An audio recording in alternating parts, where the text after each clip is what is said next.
యేసు అన్నాడు ఏమని? జీవాహారం నేనే అన్నాడు. ఎలా అర్థం చేసుకోవాలి ఈ వాక్యాన్ని? ఈనాటి దుర్బోధకులు యేసే సృష్టికర్త అని అర్థం చేసుకొని అలాగే బోధిస్తున్నారు. మానవులందరూ పాపం చేస్తూ దేవుని సన్నిధిని పోగొట్టుకుంటున్నారు. కనుక దేవుడైన యెహోవా మనందరి రక్షణ కొరకు నీతిమంతుడైన క్రీస్తును బలి చేశాడు. దేవుని గొర్రెపిల్ల యేసు. ఆయన ద్వారా పాపాలు క్షమించబడుతున్నాయి, సర్వ మానవాళి పాపాలు. యేసు దేవుడు ఏర్పాటు చేసిన రక్షకుడని నోటితో ఒప్పుకొని హృదయమందు విశ్వసించాలి. యేసు దేవుడని కాదు, మనస్సులో పూర్తిగా క్రీస్తు దేవుని యొక్క రక్షకుడని, దేవుడు ఏర్పాటు చేసిన రక్షకుడని ఒప్పుకోవాలి. అట్లయితేనే నీకు నిత్య జీవం క్రీస్తు ద్వారా దేవుడు ఇస్తాడు. ఇలా కాకుండా ఎవడైనా ఏదైనా కట్టుకథల్ని చెప్పితే నువ్వు విని ఆ విశ్వాసంలోనే కొనసాగితే నీ బ్రతికే ఉదా, నీ జీవితము ఈ లోకంలో బ్రతికి కూడా దండగే, నువ్వు నిత్య నరకానికే. 1,00,000 కోట్లు ఇచ్చిన రక్షణ దొరకదు. ప్రియమైన దేవుని బిడ్డలారా, ఫ్రీగా దేవుడు ఇస్తున్నాడు. నిర్లక్ష్యం ఎందుకు చేస్తున్నావు? ఎంత కాలము బ్రతకమనేది ముఖ్యం కాదు కానీ ఎంత గొప్పగా ఈ జీవితంలో నీ ఆత్మ నీ దేహంలో ఉన్నప్పుడే దేవుని కొరకు ఎంత గొప్పగా బ్రతకమన్నదే ముఖ్యం. క్రీస్తు యేసుకు కలిగిన మనసు కలిగి ఉండాలి. నిత్య జీవానికి అర్హత సంపాదించే జీవితం ఈ లోకంలో ఉన్నప్పుడే నువ్వు నెరవేర్చాలి. ఎలా బ్రతకాలి, ఎలా బ్రతకకూడదు విందామా? ఒకసారి దోమ జీవితం గురించి మనం నేర్చుకుందాం. మానవులకు ఆదర్శం దోమ. జుయ్యమని ఎగిరే దోమలలో ఆడ మగ దోమలు ఉన్నాయి. ఆడదోమలు 30 రోజులు బతుకుతాయి.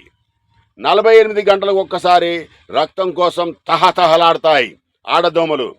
ఆడదోమలు రక్తం తాగుతాయి. ఆడదోమలు రోగాన్ని కల్పిస్తాయి మనుషులకు.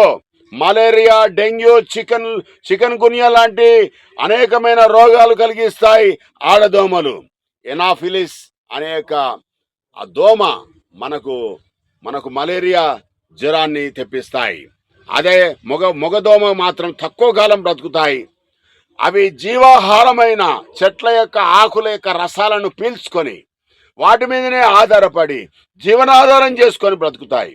శాకాహారులు మగదోమలు. ఆయుష్ తక్కువే, అయినా కానీ అవి జీవించినంత కాలము ఎవరికి కూడా హాని చేయదు. ప్రియమైన దేవుని బిడ్డలారా, ఆడదోమలు మాత్రము మనకు అనేకమైన రోగాలను మనం సంక్రమించేటట్టుగా చేస్తాయి.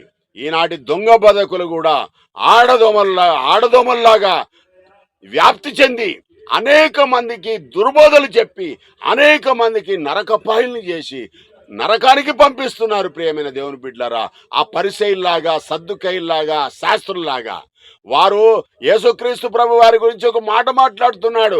ఏమని అంటే, మీరు వెళ్ళేవాడిని వెళ్ళనియ్యరు. మీరు సముద్రాన్ని భూమిని చుట్టూ వస్తారు కానీ ఒకరిని మీ మతంలో చేర్చుకోవడానికి. ఒకవేళ ఎవడైనా మారితే వాడిని 2 నరకపాయలుగా చేస్తారు అని యేసు అన్నాడు. ప్రియమైన దేవుని బిడ్డలారా, అబద్ధ బోధకుల మాట వినకండి. యేసుక్రీస్తు మన రక్షణ కొరకు దేవుడు ఏర్పాటు చేసిన గొర్రెపిల్ల, రక్షకుడు, విమోచకుడు, ప్రధాన యాజకుడు. దేవుడు మన కొరకు 2వసారి క్రీస్తును పంపిస్తాడు నిత్య జీవం ఇవ్వడానికి. ఈ యొక్క సంఘం పైన శిరస్సుగా దేవుడు నియమించాడు, రాజుగా నియమించాడు. పరిపాలన చేస్తాడు రాజుగా రెండవసారి భూమి మీదకి వచ్చినప్పుడు.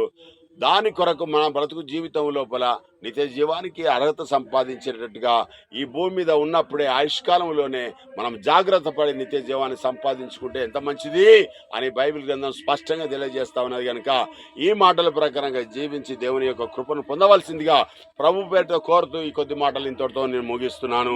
ఈ మాటలు దేవుడు జీవించుగాక. ఆమేన్.